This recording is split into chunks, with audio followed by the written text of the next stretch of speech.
Should be live now, no? Mhm. Hey everyone, City Girl here to welcome you to this week's episode of Yummy NFTs. Thank you for joining us this Tuesday night. A few quick news bites on the NFT sector. Following in the wave of sports related NFT involvement, the PGA Tour has announced intentions to partner with Autograph, the Web3 company co founded by Tom Brady, to create an NFT platform for fans to own collectibles from tournaments and also have utility with exclusive access to in person experiences. These collectibles will feature some of the best known golfers, not to mention that Tiger Woods is on the board of advisors for Autograph. So this is really exciting news for all you golf fans. Any of you who are Altspace regulars have purchased clothing from Ryuzaki. MRE is in over 800 worlds on this platform. Money has been made and fashion has been a game changer with several others following suit to try and keep up with him. A Japanese company, 10KTF, is known for their digital asset accessories.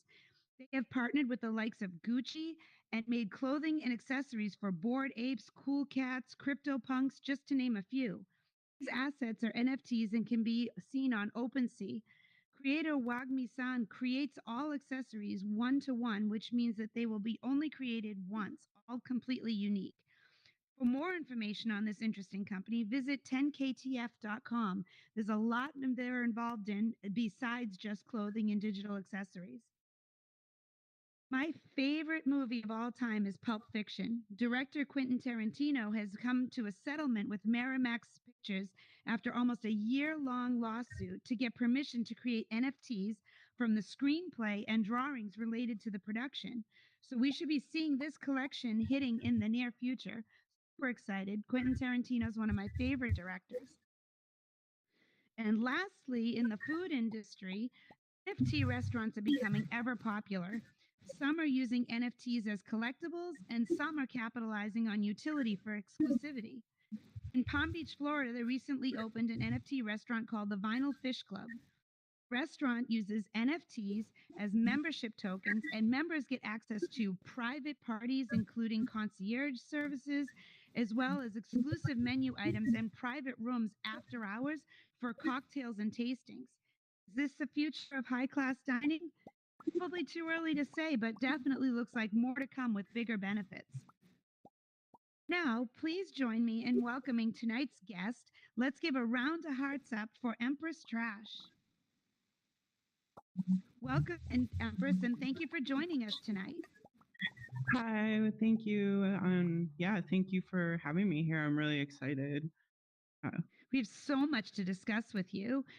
Let's start with your very interesting name, Empress Trash. What's the origin of this? Well, it's pretty layered and complex. So I'll do the quick rundown of it. Essentially, Empress means like my autonomy, like kind of expressing my own self-autonomy and also elevating myself. And trash it's more complex, but it's like I grew up and I was trailer trash. A lot of times, like a lot of the work that I've done in the past, like I've literally either used trash to like do installations, or people have judged me and said like, oh, your art is trash. And so it's kind of taking ownership of that. And coming into the crypto art scene when I did like a year and a half ago, it turned out there's like a whole trash art movement here. And I kind of just fell into that. Like I actually called myself Empress Trash before that and didn't know that it existed within crypto art. And it was really kind of like this huge surprise and also great thing, like coming in to find like a lot of artists like already doing like stuff that I already kind of did. And also like kind of owning the whole concept of being like considered thrown away and like useless, like just like no, we're trash, but it's awesome that we're trash. So yeah, there's a lot more layers than that, but that's really the quick rundown of it. That is pretty complex in and of itself, right there. So wow. Well, I have to say, maybe you had that name prior to that because you're actually ahead of your time and didn't realize it. Maybe you're a trendsetter. I like to think that, but I one to say that. Positive side. Yeah. So I started following your Instagram posts and I found your link tree. And I'm not going to lie, I spent way more time searching your galleries and pages than I ever expected to do. Your work is so interesting. How long have you been creating your treasures and what's the inspiration behind your work with such bright, vivid colors and movement all through it? Yeah, so I've always been an artist ever since I was a little kid. It's just been innately something that I've had to do is create. When it comes to digital art, I started doing that in high school. So I'm almost 40 and I grew up without the internet and I saw like the internet happen. I'm an old lady, geriatric millennial. But the I in high school I like even took a typing class and a computer class, and I remember learning Photoshop, and that was like the first digital art I ever done. And from there, like I always kind of was in between doing traditional like physical mediums and dabbling or more than dabbling in digital mediums. um yeah, and I have been doing art like ever since, and it's Okay. always changing and evolving what I'm doing. I actually, so the color question, it's really interesting because when I was younger, when I was a kid and a teenager and even into my 20s, I was terrified of color in my art. I almost only drew in black and white, and it wasn't until I took a painting class in my later 20s and I really learned color and learned how to like utilize color and appreciate color and not be scared of it, that I like really started leaning into it. And I maybe I'm overcompensating for years of like not using color, but for me, like I feel like high key colors are really important because sometimes, like, depending on the subject matter of my work, like either it's a celebration or I'm traversing like maybe heavier topics, but no matter what it is, if you put high key colors and bright colors on it, it makes it easier and to like process and palatable to me, and it like releases like good chemicals in the brain is Mhm. how I view it. So it, like sometimes it makes people uncomfortable, especially if like the subject matter of the art is like not something you necessarily put with bright colors. But then other times when it is just like happy, fun, weird stuff, it just like fits together. I mean, very simply, like the colors just make me happy, and I want to attract like other people that like are feel happiness when they see bright colors too. Yeah. Definitely makes you smile to look at. Yeah. I love it. I'm like looking out at my arm, like, yeah, I'm like grounding myself, like talking while looking at the colors, and it's helpful actually. That's Yeah. so funny. You'd probably hate my closet, like 90% black and gray and about 10% color. But so I get that. So actually, I mostly wear black. Oh, there you I go. See, mostly see, like it's it's spot like I color. don't. Spot color makes Yeah, it bright and cheery. yeah. I agree, So, and it's like what mediums are you it's using besides Photoshop? Because I mean, you mentioned Photoshop, but I saw Procreate on your website. Is that where you getting most of your motion from? yeah. So a lot of like my wiggly line animation or line animation is done in Procreate. Okay. I used to do physical paintings and take pictures of them and bring them in. And then through like my crypto art sales, I was able to afford and have last year, like a little over a year. And I kind of transitioned to just doing Procreate. I also do Adobe like Photoshop, and I do After Effects for a lot of my glitching animation along with Photomosh, which is a pretty Photomosh is a pretty simple to use program, but you can get a lot of varied things going on with Okay. it. Interesting. Actually, this piece on the end of the gold woman crying, so that Mhm. is an AI piece done in Midjourney, and the original one is animated, and I animated it by rendering out like the same image over and over again, where it just has the slight variation of changes from the AI, and then Okay. layering it in After Effects, and then doing, or not After Effects, Photoshop, and then doing different things with it there. So a lot of what I do, I use a lot of like pretty standard programs, but my processes, a lot of times I'm like looking at like different ways to merge the program and also literally break programs. So a lot of my glitching is like I push After Effects to break, and then I reopen the file and then do all the settings again and bring it back to like right before it would break, that type of thing. Um, and lately, I've been starting to get into like VR painting more, actually inspired by this because I came here last week to like set up, and I'm like, I just haven't been using my VR headset, and I hopped into VR painting, and I'm like, wow, this is really great. So I'm really excited to explore that a little bit too and incorporate that into like my base painting layer. But I have a Mm. BFA in painting. So like painting, Okay. I always kind Wow. of fall All back right. on that.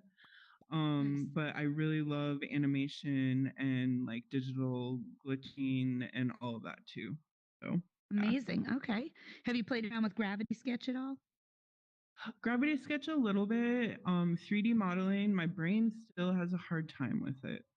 Okay. I've done Nomad Sculpt in the iPad, and my I can understand that a little bit better. But for some reason, like I can do like physical sculptures and like clay sculptures, but something about being on the computer and doing 3D work, it like messes my brain up.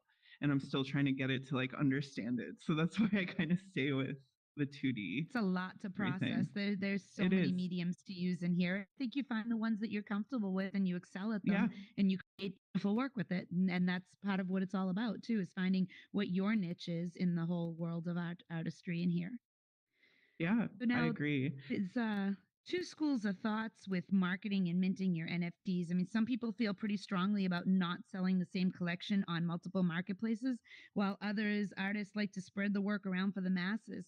Obviously, for integrity reasons, you wouldn't sell the exact same piece in two places, but you do have collections such as Damsels on both like ETH and Tezos. So, what is your reasoning for sharing them across different platforms? What do you see as the benefit, and what are the challenges with that? I am staunchly that like as a creator, decentralization is cross chain. I actually call myself polychainmerse is like my joke, like polychain, yeah.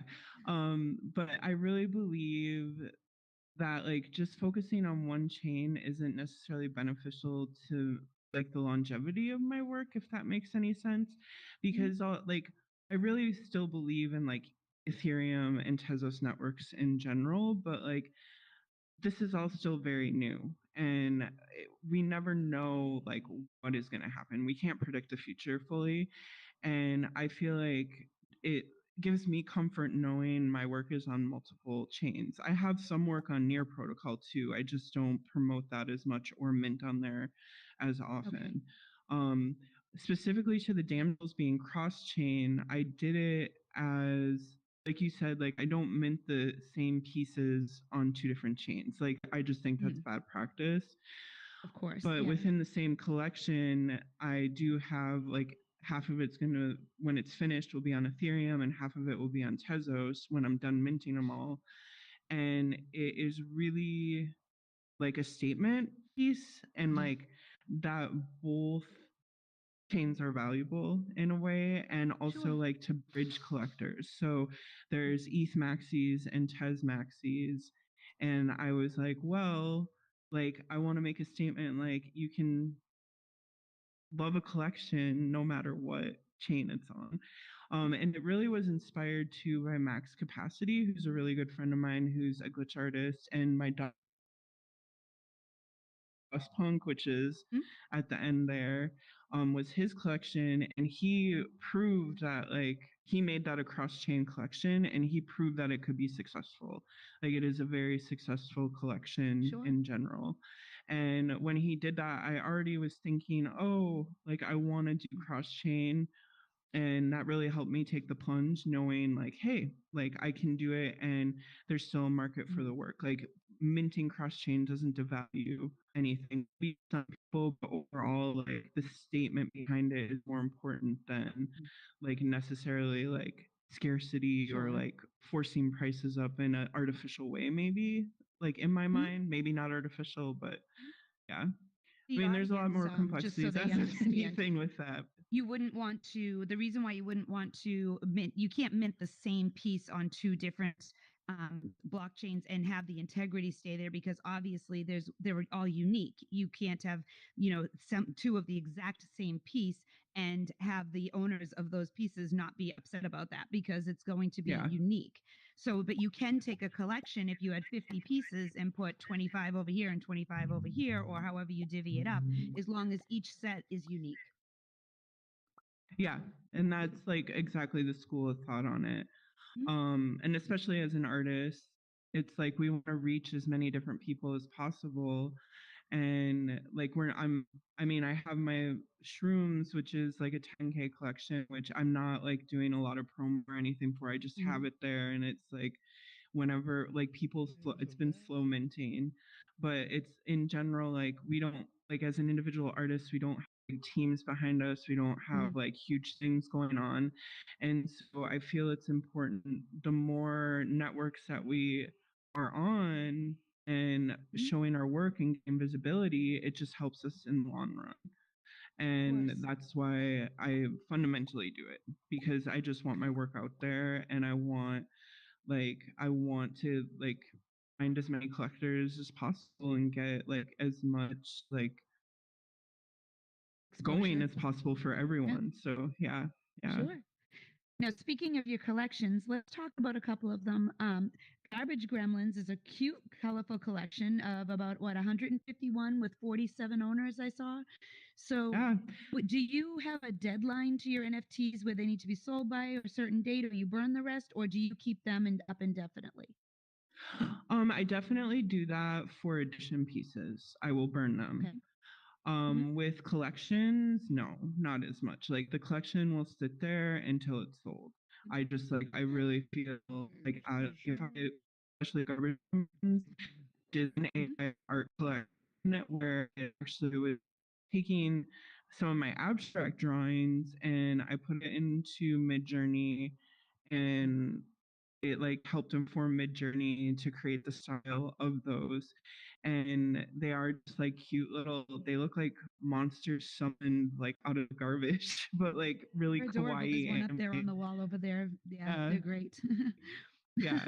Um, and but like for that one specifically, I minted it at 151 because I was thinking about like Pokemon and the original Gen 1 of Pokemon. And like I was like, oh, I'll mint 151 of these because they're like all messed up and they all are different characters and they don't each have a name. Like I just numbered them. I haven't named them yet. Mhm.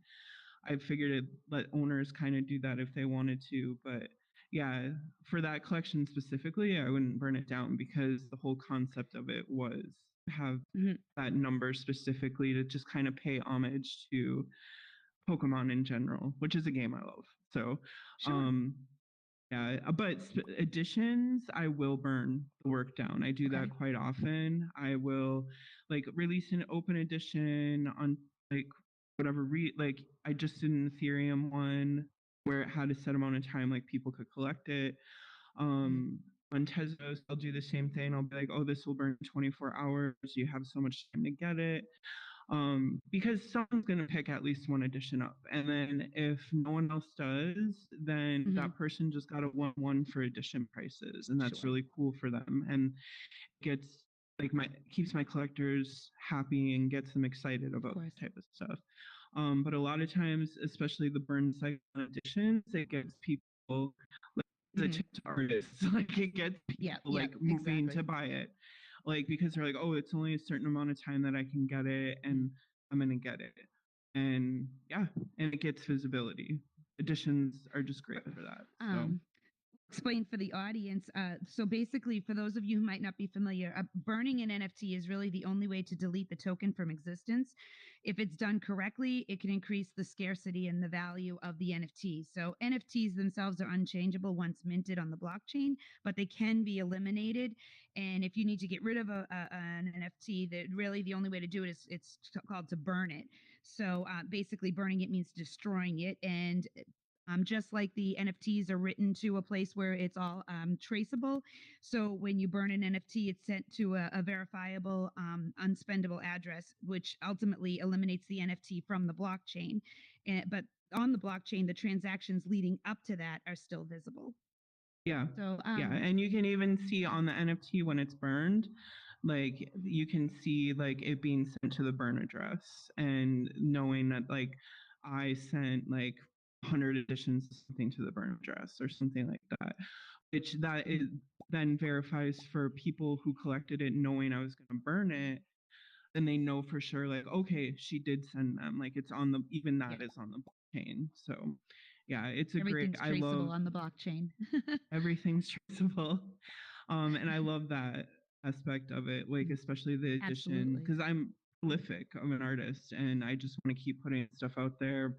Um, and I like rewarding people who do collect early. So Hmm. yeah. Sure. Let's talk about Catabasis. This is a very different collection from your others, and you describe it as a journey. Can you share with us? I mean, there's a photo from it on the back wall there. There Yeah. was a whole collection of photographs versus your regular painting artwork. So tell us about that journey. Yeah, so I definitely do all sorts of mediums. And actually, for a long time in my 20s, I worked for a photographer. I actually, when I first went back to college, I thought I was going to study photography until I took the painting class, and then I became a painter. But I still love photography. I still use photography and capture video when I'm glitching stuff. But Catabasis specifically is about, in January, I decided to become nomadic and I left my home in Oakland and I've been traveling around. And so I went through Arizona, New Mexico, I went to South by Southwest in Austin, and then I've came back to California and now I'm in Baja. I was in Tijuana for a while. Then I was in a small fishing village on the Pacific in Baja Sur, and now I'm in La Paz, which is just north of Los Cabos for people who aren't familiar with it. And I wanted to like document kind of my travels and some of the photographs before I even became nomadic. So I went to Art Mhm. Basel last year and I went to Puerto Rico right after Art Basel, and that's kind of what started the Okay. collection. But I really decided to stick with it when I started my nomadic journey. And it is documenting it, and most of the photos though don't have people in it. I really wanted to like a lot of the thought of it is capturing the nature and also like the impact of like people on our world, but like void Mhm. of the people. But it's also like a journey of like self-discovery for me. Like I'm literally traveling with just me and my dog, and there's a lot of fear and a lot of different, like a lot of situations that I've had to overcome like in doing that to find like some self-confidence. And a lot, as the collection went on, like I started to include some like self portraits and stuff in it because it is a personal journey too. Mhm. Each photo has a story tied to it. I don't necessarily put it on the like mint page because I don't know, I don't want to. It's your story. But It's like your if people, story.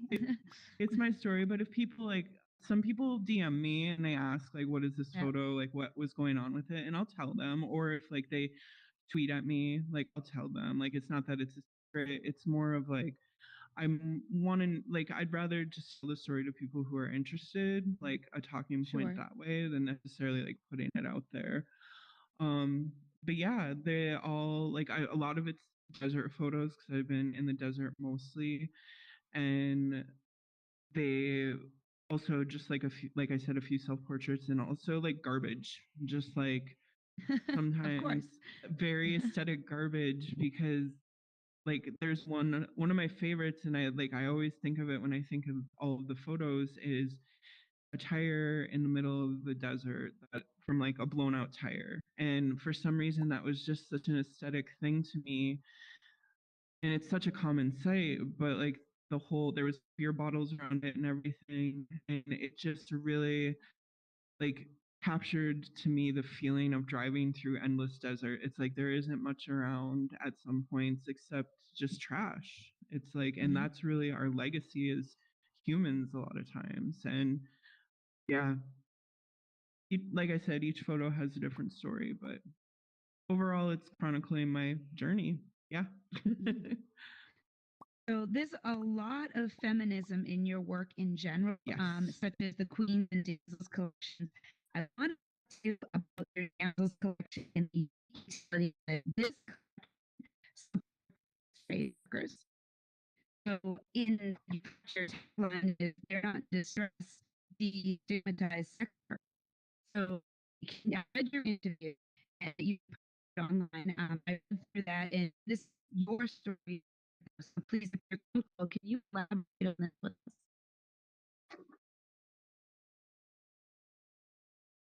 Sorry, you cut out a little bit on that question. I don't know if it was just me. I'm sorry. So on your damsels collection, you said you tell that and it's listed as collection is a support of sex trade work, and in fact the line says they're not in stigmatized sex work. So can you? I read your interview that you have on there. It's your story to tell. So if you're comfortable, can you share some of that with us? Yeah, definitely. You still were cutting out a little bit, but I think I got the gist of it. Damsels, feminism, sex work, not in distress. Yes.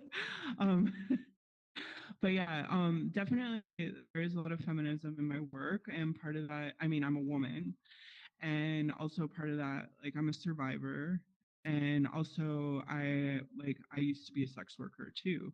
I was a non-consensual sex worker as a child, and very blatantly that makes some people uncomfortable, but then as an adult I was a consensual sex worker, and I've seen both sides of the coin. I've seen all a lot of crap. I'll keep language nice. Since this is on YouTube, but I staunchly believe in destigmatization of sex work. Like it is so important for so many different reasons. It is important because, first of all, just to protect people from predatory like practices in general, and also not to punish women for wanting to have bodily autonomy. I mean, that's the fundamental of it all, is like consensual sex work is women, or not just women. Like I do focus on women because I'm a woman, so I tend to be very woman focused, but I'm also queer, I'm LGBTQ. It is my community too. But like being a consensual sex worker in general, no matter what gender, is like about taking bodily autonomy, and is asserting like, yes, like this is my body, I can sell it if I want. There's nothing shameful in that. Like workers, like, construction workers sell their body every day. Like anyone doing any manual labor sells their body any day, every day. There's no shame in selling your body and tying like sexuality around it.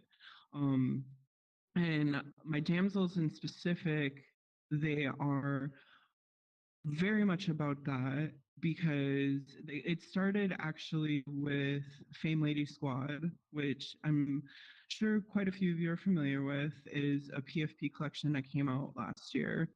And they were actually, it turned out they weren't women, like they were saying. It was three men, three Russians in a trench coat. That's what I always joke about. Three Russian men. And they were pretending to be women to sell this collection to women, and they were saying they were going to give money to domestic abuse survivors. And I was someone who like supported this collection because of that. Like someone says to me, oh, we're going to give money to abuse victims. I'm like, heck yeah, like I'm on board. Like it's just an instant yes from me. And when it came out, like I wasn't the only one who was mad. There was a lot of people mad that it was men pretending to be women, because of just, misrepresentation and being not transparent. Um, and eventually the collection got handed over to like community members and everything. And it's actually one of the main community members is one of my main supporters. like NFT Ignition. She's one of my favorite people. But from all that, I was really angry and trying to figure out what do I do with this energy? Like I could yell on the internet or I could just make art about it. And that's where Damsels was born. So I was thinking about like I was tired of men capitalizing on women's bodies in general. And I'm like, well, I'm gonna be a woman who is drawing mostly women's bodies. And then it just started expanding to the like concept of femininity. It doesn't matter what kind of body, like there's femininity in every body. And I'm a woman who's doing that, and I'm gonna support the people that I see being like pushed aside and marginalized, which are sex workers and LGBTQ people. I'm gonna support them by representing them, and also directly like that collection donates money to a sex work mutual aid fund in the Bay Area where I was living at the time, and I still support what they were doing. But Bay Area Workers Support, which is a mutual aid fund for sex workers by sex workers. Um, yeah, and then also in the collection, like it shows like all different types of bodies, and even some are not human because what Damsel started to unfold for me as I was going on is I realized each is kind of a self portrait in the fact of like, it's kind of how I feel in each moment. Like, I have from being a survivor, I have bad body dysmorphia, and my self perception is always changing. So the whole like while they are like each piece is a self-reflection, they're also just meant to be like fun, like they're just high colors and wiggly and everything like that. But the non-human part, sorry, my brain, like I get all like the non-human ones are because sometimes as a survivor or if you're someone who's pushed aside and marginalized, you don't feel human. Like you feel like you relate more to like a cat or a dog or an alien or anything but another human. And it just kind of comes with the territory. And it's a completely normal feeling to have when, especially when it's like you are someone who is generally pushed aside in society. And so that is why I put those in there specifically and why I keep making that collection. I did go on a little bit of a hiatus from it. Um, because they were rejected from being shown in shows at NFT NYC because of their tie to sex work specifically, which was very disheartening to me. I had other work that ended up being exhibited there because it wasn't tied to that theme, but those specifically have been like my passion project over like the last year leading up to that. And so it was really heartbreaking that they didn't get in. And um, so I just took a step back, not like I'm gonna quit them, but it's like just to like re-gauge where my emotions are around it because they are a lot of emotional labor in it. And it's like emotional labor like is not always like recognized, and sometimes we force ourselves to push through it too quickly. And I also felt like it was important to just take a moment and be like, you know what, yes, I want to finish this collection, but it doesn't need to be done right now. I can put it on the back burner for a minute and I will finish it. I know I will finish it when I'm ready to like re-engage with all of that because it is a very like, big, deep, meaningful collection for me. So yeah, that's my long ramble about Damsels. Very emotional journey to show, each one you create us evoke a lot of feelings and emotions. So thank you very much for sharing with us Yeah. the interesting story about how something happening in your life has to doing something positive from being a positive state. So great. To your present in your successes right now, you were just currently mentioning reality. Sorry, you broke up again. So I didn't quite get Sorry, the I question. don't You need to re-enter. I think you need to re-enter. You're really Oh, is it breaking up for you Yeah. too? I thought it was just me. Yeah. Oh One no. moment. Sorry about that. Hold on one second.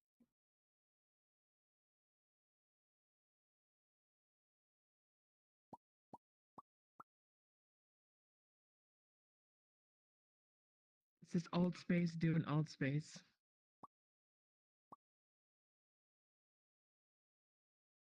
Difficulties for. So Yeah.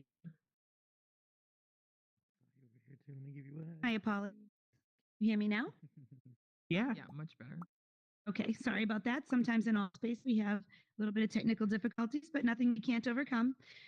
So let's turn to your present successes that you're doing. You were just currently featured in Superrare Gallery.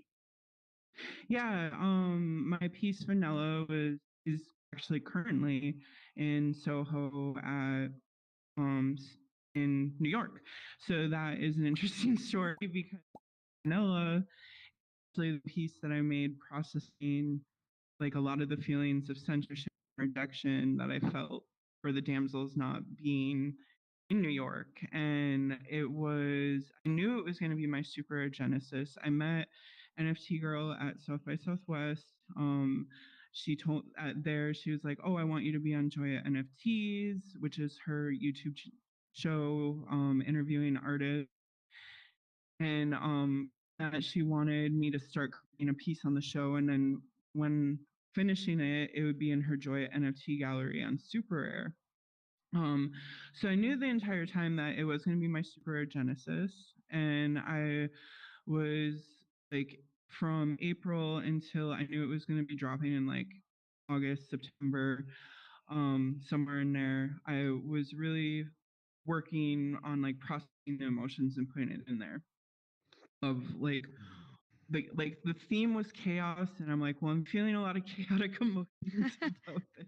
Of course. So and so Vanilla came out of it. And what is like, I'm still kind of processing it, but what is so cool is this piece that I was made because I was upset about feeling censored and my work not like I did have other work in New York, but specifically pieces the damsels didn't get in New York, but now this piece is in Soho. And it's like, okay, it feels kind of like not an apology from anyone specifically, but like kind of like an apology from the universe, maybe, of like, okay, you processed those emotions. Okay, here, this work is going to be in a gallery. And so now, The universe when I was making it minting, whole. yeah. When I minted it, I didn't know it was going to be in New York. They actually let me know like a few days before they put it in the gallery there. They reached out to me Oh, and they wow. said, "Oh, we curated it. We want it in the gallery. It's for their Spaces gallery, which is showcasing it's their pop-up gallery in Soho, but it's showcasing different artworks from the different art that has been curated from Super Rare Spaces, which is like a new program in Super Rare of different curators creating like galleries on Super Rare. And mine is in the Joya NFTs one with NFT Girl. So I'm one of two pieces that they selected from her gallery to be in there. It's And they just amazing. sent me video and everything of it. So I'm like, oh my gosh, it's actually really there. Like, because sometimes people say, like, oh, we're going to display it, but then you never get pictures or video. And you're like, well, did you really? So just also putting that out there. If you ever say you're going to display an artist's work, make sure to like show them that Yes, you did. absolutely. So yeah, it's really So exciting. It's it's available on awesome. Super Rare. It's a heavier piece, so I just like I both NFT Girl and I talked about it. And we're like, oh, it may take a minute for a collector to find it, but even before we minted it, we said that, and just because there is a lot of layers and like heavy stuff going on with it. Mhm. But I'm really happy overall. Like my work is I've been in this space a year and a half. My work is finally on Super Rare, and not only is it on Super Rare, it's in a gallery in New York, which is That's a great. huge achievement for me in my career. So yeah. Absolutely. That's definitely be proud of that. That's incredible. And you know, it's funny that you say, like, you know, almost like, you know, you didn't get this, but you got this instead. And honestly, like life is that in general, all Yeah, it along the is. travels. But if you look It at is. it from a positive aspect, like you did, this is an opportunity that presented itself that was a better opportunity for you at this time. So that's great. Yeah, and it's also about like why I do art. Like I use it to help process possibly negative emotions, and I use it to like express myself. And every time I do that, it has led to good things. instead of letting like the emotions eat me up, or like being like, oh, I'm just gonna quit, like I was rejected once, I'm gonna quit, whatever. A long time ago, I've been an artist a long time, so a long time ago I learned to deal with the rejection, but sometimes some rejections sting more than others, and there's still a lot of emotions that come up with it. Doesn't mean I'm gonna quit, but that is the quintessential part of it. Is I have on my chest, if people have ever seen a picture of me, it says nevertheless she persisted on my chest. And that is like what I'm about, is just keep going and making art and doing art, and like you never know what's going to happen. The more you put out there, the more you get back. And it's not necessarily like the more you put money out there, you're going to get back. The more you put good things out there, the more you're going to get back. Absolutely. And the more you put Push like out realness positive out vibes. there. Yep. Yeah. And real vibes, like positive, Absolutely. negative, like Mm-hmm. I don't know, like just real. Yeah, absolutely. Whatever you get, what you give into it Yeah. as well. So, Yeah. Yeah. but what is next for Empress Trash? What's next for you? I'm definitely going to Mexico City. I was invited to the non-NFT summit there by Nice. and I'll be there with Stella Bell and Neurocolor and Max Capacity, and who's I already mentioned is a good friend of mine, and Mozara, and a whole bunch of artists in Mexico City that are my friends. So like Wyatt Griga and Yamex, and I could go on and on. I could literally list so many that are in Mexico City. That's great, though. Yeah. But they're having the non-NFT summit there, which is a crypto art summit. So it's just like, okay, we're crypto artists. Like we're not like, for them, it's like kind of just trying to like bring them together. Like there's NFTs, but then there's crypto artists, and we're kind of like in a different realm, and not necessarily completely separate, but we're definitely like doing our own thing over here. And they invited me to speak there, so I'm gonna be going there for sure. Art wise, like I'm really in this VR thing. Like I've been really into the VR painting, and I'm definitely gonna keep going with that. And I just keep making art. I never know where it's gonna go. I just keep making it, and I'm very impulsive. You know, what's gonna happen? But I can tell you that I'm gonna keep making art, and things will keep happening. No, that's perfect. I mean, reality, most creative people are pretty spontaneous and kind of take it as it comes as well. Yeah. So that's great. We look forward to seeing what you may create down the road. Hopefully there'll be a gallery in here in VR for us to come visit and see all of your work in the near future.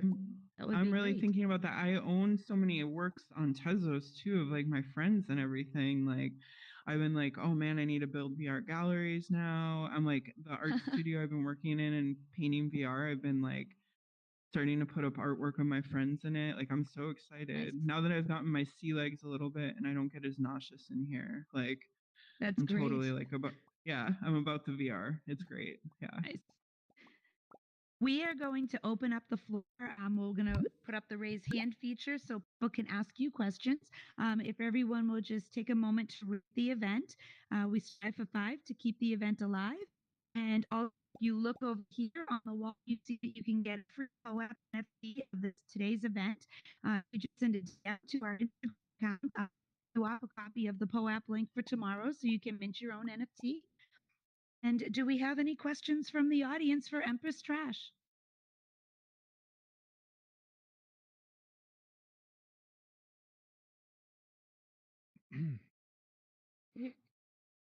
Meta, we have a question from Meta. Go ahead, Meta. Hello. First of all, I enjoyed your talk. It was very interesting to know how you use art in the form that you use it to create NFTs. So I have 2 questions. My first question is, which project took the longest for you to create?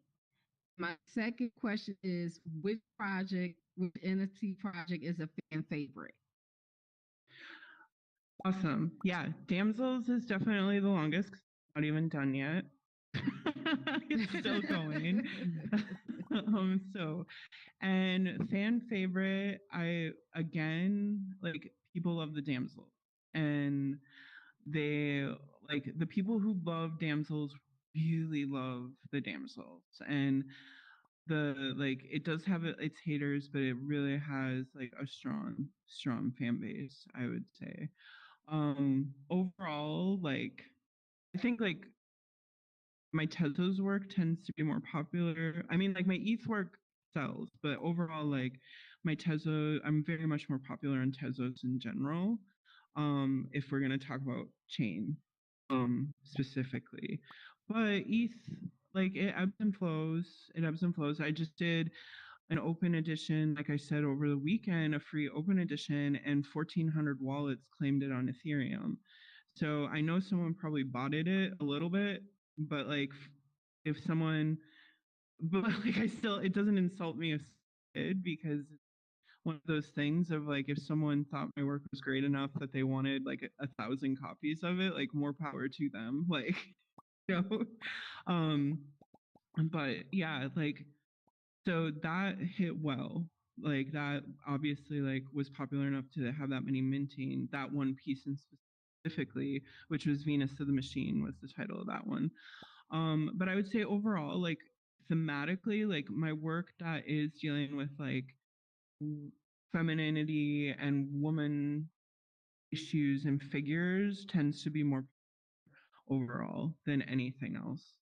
Um, it's, I mean, I'm a woman and I speak about the truth of being a woman, and I think that truth is what resonates with people. Yeah. I agree.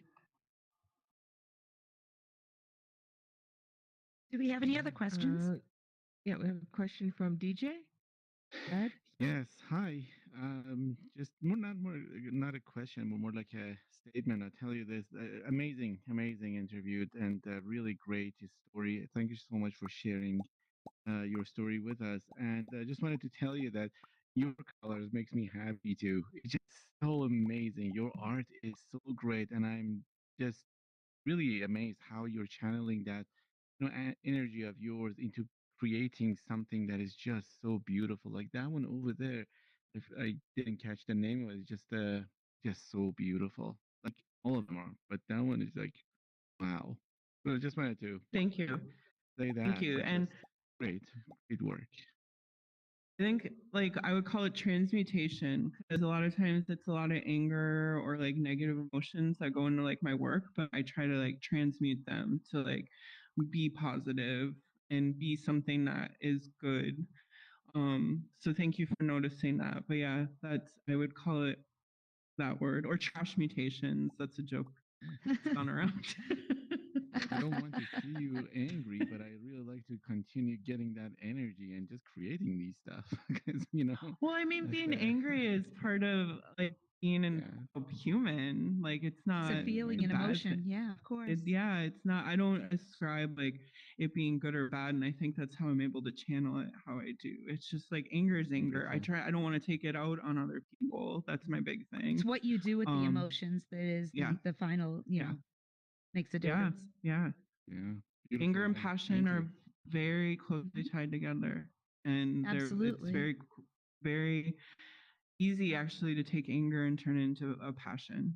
So I yeah. think you can see passion in this work that you've put together here. I mean, and like I said, I went through your collection online and I was just going to take a quick peruse through, and it was like an hour later and I was still scrolling Oh, through your no. collections and I was like, oh my goodness, like I didn't expect to get so engrossed in them, but I was like, oh, look at this and this and this. And then I was reading your story, and I mean, just all around, you can see that there's a lot of heart in your work, and that is important. I think that Thank comes you. through in the work for the viewer. Thank you. Do we have any other questions?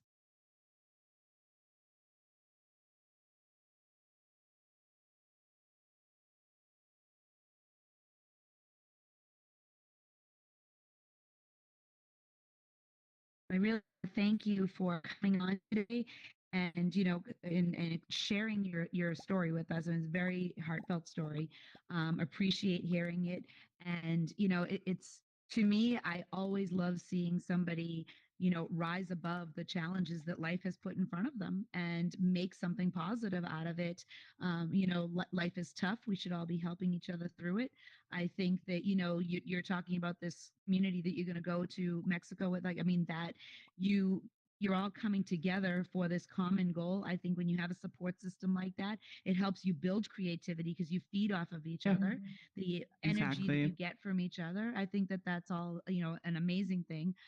I'm going to continue to follow your work because I can't wait to see what's coming next. And hopefully maybe you'll be back on in the future and we can, see where you're at that point and what else you've come out with. And maybe by that point, Damsels will be complete. But you know what? Maybe Damsels will never be complete because you will always have, more to add to that collection as more emotions come out. I think that's not necessarily a bad thing. Yeah. Art is always going. It's always being made, and it's hard to like stop doing that for me. But also, I just want to say thank you for having me on here. I think like I commented last week after sitting in and watching your interview, like you're a very good, thoughtful, mindful interviewer, and like this was very, very nice, and I really appreciate it, and I'll gladly come back sometime. So thank you so much. Yeah. I love that. Thank you. And thank all of you for coming here tonight and spending your Tuesday with us. We appreciate it. And we hope that we'll see you back here next Tuesday. We will have Nate on. He's all about love. That's his theme. So we'll have to see what his artwork brings us. And thank you so much, Empress. And if we could get everybody to come up here on stage, we're just going to do a group shot so that we can get a group photo of everyone. Come on up. Yep. Jerome asked me to take the picture, so we'll take it for everybody. Okay. Thank you. Everybody up there? We've got everyone up. Okay, we'll do one without hearts and then one with hearts. Okay, you ready? 3, 2, 1. Now, everybody with the hearts, emojis.